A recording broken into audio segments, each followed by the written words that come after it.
Hi, నమస్తే అండి. Welcome to Srisesh toys. మనం సిగ్నల్స్ దగ్గర ఇటు చాలా మంది బిచ్చగాళ్ళని చూస్తాం. చాలా ఒత్తు జుట్టుతో ఉంటారు. మనం ఎన్నో కాస్ట్లీ ఐటమ్స్ వాడినా సరే మన జుట్టు ఎందుకు అలా ఉంటాం? వాళ్ళు ఎటువంటి కెమికల్స్ కానీ సీరమ్స్ కానీ అస్సలు ఉపయోగించరు, వాళ్ళకి తెలియదు.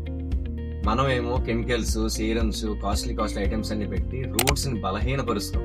అందువల్ల మన జుట్టు రాలిపోతుంది. వాళ్ళు ఎక్కువసేపు ఎండలో ఉండటం వల్ల డి విటమిన్ వస్తుంది. మనం పొద్దున్న లేచిన కాడి నుంచి ఏసీలు, కార్లు, ఆఫీసులు, మనకి ఇంకా డి విటమిన్ ఎక్కడ వస్తుంది? వాళ్ళు ఎక్కువ తలస్నానం చేయరు. మనం ఎప్పుడు అదే పని మీద ఉంటాం. హెయిర్ డ్రైయర్స్ వాడరు వాళ్ళు. మనం హెయిర్ డ్రైయర్లు అంత హీట్ పెట్టి తలంతా పాడు చేసుకుంటాం. అస్సలు స్ట్రెస్ తీసుకోరు వాళ్ళు.